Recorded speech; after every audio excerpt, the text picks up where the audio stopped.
আসসালামু আলাইকুম। আজ আমরা আলোচনা করব ১৯৩তম ভলিউম নিয়ে। আগামী ভলিউমে কি ঘটতে যাচ্ছে? এই ভিডিওতে আমরা উসমানী সাম্রাজ্যের সত্যিকারের ইতিহাস নিয়েও আলোচনা করব, যে কিভাবে ইতিহাসে উসমান বে মুদুর্ন দুর্গ জয় করেছিলেন। তাহলে আর কিসের অপেক্ষা করছেন? ভাই, ভিডিওতে আগে একটা লাইক দিয়ে ভিডিও দেখা শুরু করুন। তো আজ থেকে ঠিক ৭০০ বছরেরও বেশি আগে, অর্থাৎ ১৩০৮ সাল ছিল ইতিহাসের এক নতুন যুগের শুরু। এই বছরেই সেলজুক সাম্রাজ্য, যা একসময় ইসলামী বিশ্বের অন্যতম শক্তিশালী সাম্রাজ্য ছিল, তা সম্পূর্ণভাবে ভেঙে পড়ে যায়। আপনারা ১৯২তম ভলিউমে দেখেছিলেন। এই ভলিউমে তুর্গুতদের মাধ্যমে সবাই জানতে পারে কিভাবে সেলজুক সাম্রাজ্যের পতন ঘটেছিল। তো কেন এই পতন ঘটেছিল? বহু বছর ধরে সেলজুকরা ছিল ইলখানি মঙ্গলদের অধীনস্থ। ইলখানিরা ছিল চেঙ্গিস খানের বংশধর, ভয়ঙ্কর ও রক্তপিপাসু। তবে সময়ের সঙ্গে সঙ্গে ইলখানিরাও দুর্বল হয়ে পড়ে, তাদের রাজনীতির ভিতরে ফাটল ধরে। সেলজুকরা তখন নিজেরাই নেতৃত্বে আসার চেষ্টা করে, কিন্তু একতার অভাবে তা আর সম্ভব হয় না। এভাবে একদিকে বাহিরের শত্রু আর অন্যদিকে নিজেদের মধ্যে ভাঙন, এই দুইয়ের মাঝে পড়ে সেলজুক সাম্রাজ্য চিরতরে বিলীন হয়ে যায়। এই সময়ে ইতিহাসের আবির্ভাব ঘটে এক নতুন শক্তির। তিনি হলেন উসমান গাজী, যার নামে পরবর্তীতে অটোমান সাম্রাজ্য গড়ে ওঠে।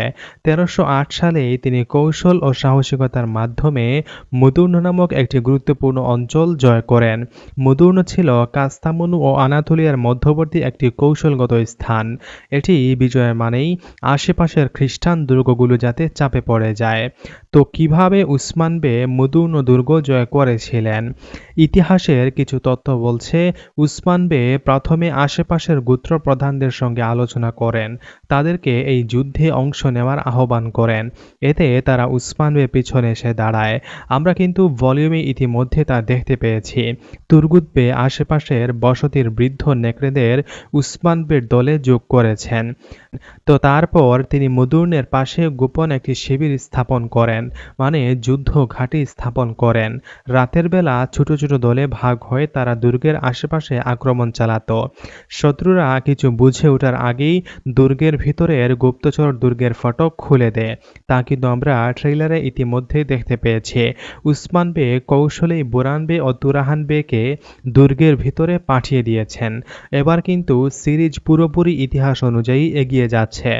তো এভাবেই এক দুর্দান্ত পরিকল্পনার মাধ্যমেই উসমান বে মুদুর্ন দুর্গ জয় করেছিলেন। তো ট্রেইলারে আমরা দেখেছিলাম ক্লাদিউস যখন মুদুর্নে তার সেনাবাহিনী বসায়, তখন সে ভাবে এই দুর্গ আর কেউ জয় করতে পারবে না। কিন্তু সে জানত না উসমান বে তার শত আল্পদের নিয়ে পাহাড়ের গায়ে অন্ধকারে এগিয়ে আসছেন। তার চোখে জ্বলছে নের আগুন। এখন উসমান বের পাশে ঐতিহাসিক বেড়া রয়েছে। কুচা বে, হাসান বে, আমাদের তুর্গুত বে এবং সলগুর আগার মতো সাহসী সঙ্গীও আছে। এখন এই দুর্গ জয় করতে কে ঠেকায়? ইতিহাস অনুযায়ী রাতের আধারে এক একজন আল্প চুপি চুপি গিয়ে বাইজেন্টাইন সৈন্যদের নিঃশব্দে ঘায়েল করে। আকাশে তখন চাঁদ, চারপাশে নিস্তব্ধতা, আর ঠিক তখনই ভেসে ওঠে আল্লাহু আকবার ধ্বনি। দুর্গের দরজা খুলে যায়, ভিতরে ঢুকে পড়েন উসমান বে ও তার আল্পরা। এভাবেই মুদুর্ন দুর্গ জয় হয়। একটি তলোয়ার, একটি মাত্র বিশ্বাস, এটি ছিল তার শক্তি। তো শেষে ক্লাদিউসের মাথা উসমান বে মাটিতে ফেলে দেন। ক্লাদিউস মারা যাওয়ার পরেই কিন্তু ইগিত বেকে ধরা হবে। সেও উসমান বের হাতে মারা যাবে, কারণ এই সিজন প্রায় শেষের দিকে। আগামী ৪ জুন ১৯৪তম ভলিউমের মধ্য দিয়েই সিজন ৬ শেষ হবে। তাই এখন উসমান বের সব শত্রু ও বিশ্বাসঘাতককে মেরে ফেলবেন। তো এভাবেই মুদুর্নের মিনারে মুসলমানদের বিজয়ের পতাকা উঠতে থাকে। ১৩০৮ সাল শুধু একটা সাল নয়, এটা ছিল পুরনো এক সাম্রাজ্যের শেষ এবং নতুন এক সাম্রাজ্যের সূচনা। এই দুর্গ জয়ের মাধ্যমেই এই সিজন শেষ হবে।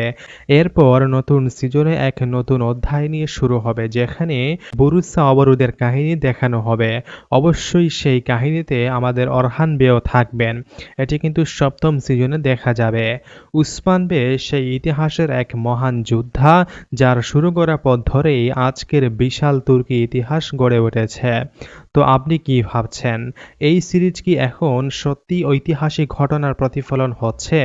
আগামী ভলিউমে কি আমরা দেখব সেই শেষ পর্যন্ত লড়াই, যেটি দিয়ে শুরু হবে এক নতুন ইতিহাস? কি মনে হচ্ছে আপনার?